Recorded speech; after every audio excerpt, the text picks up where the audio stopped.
বিধি সৃজন জানে এত রূপ দিল দেখা রাখি দিল না বিধি সৃজন জানে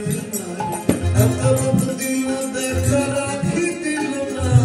বিধি সৃজন জানে বিধি তারে দেয় নাই কেন কোটি নয়ন দেয় নাই কেন কোটি নয়ন যে দেখিবে ওই কৃষ্ণ বদন দেয় নাই কোটি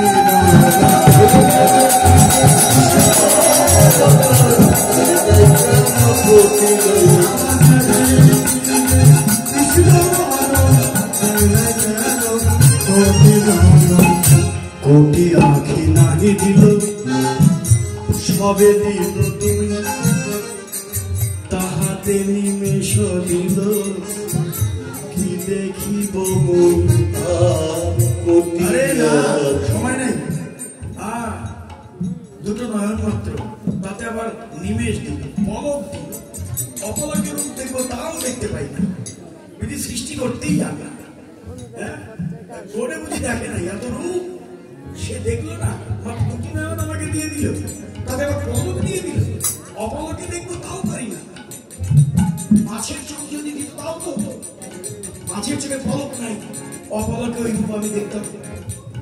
সৃষ্টি করতেই জানি ললিতা বলল রাধে বিধির নিন্দা করিস কেন কি রূপ দেখেছিস তাই বল কেমন দেখি রূপটা আরে তুলনা দিতে বলছি শোন একটু বুঝাবো মাত্র তুলনা তো দিতে পারবো না তার তুলনা জগতে কেউ তুলনা তার তুলনা তো হবে না তবে দিগদর্শনে তোকে বুঝাতে চেষ্টা করবো আমার মনে হলো কি জানিস যমুনার ঘাটে গিয়ে দেখলাম এক নবীন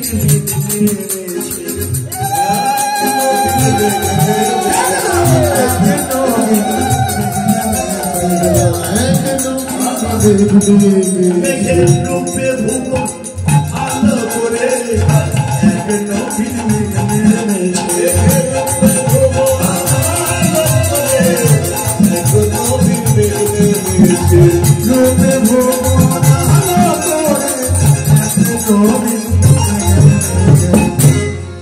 মেঘের রূপে ভুবন আলো হয় মেঘ হলে অন্ধকার হয় আলো হয় নাকি মেঘের রূপে কি আলো হয় জগৎ হয় কখন মেঘের গায়ে যখন বিদ্যুৎ চমকায় মেঘের গায়ে যখন বিদ্যুৎ চমকায় সমগ্র জগৎ আলোকিত হয়ে কিন্তু বিদ্যুৎ চমকে তো থাকে না তৎক্ষণাৎ চলে যায় অঞ্চলা চক্রটা আর মৃগাঙ্গ রহিত সঙ্গয়োদয় অচলা চপল মৃগাঙ্গ রহিত সঙ্গোদয় স্থির বিজুলি চরায়ে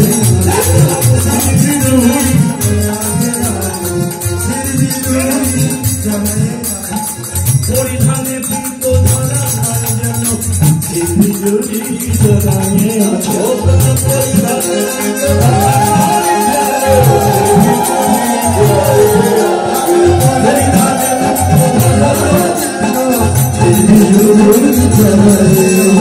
অচলা চপলা দেখে মৃগাঙ্গ রহিত অচলা চপল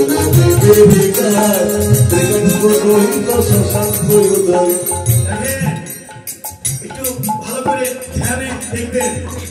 একেবারে পিওর রূপ চলছে অচলা মানে স্থির চপলা মানে বিদ্যুৎ আর বিদ্যুৎ ধরা এই জন্য বিদ্যুৎ স্থির বিদ্যুৎ চলে আছে বিজুড়ির চঞ্চল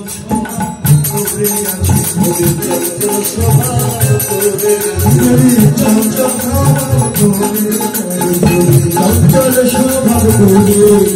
ওই নবীন মেঘের চঞ্চল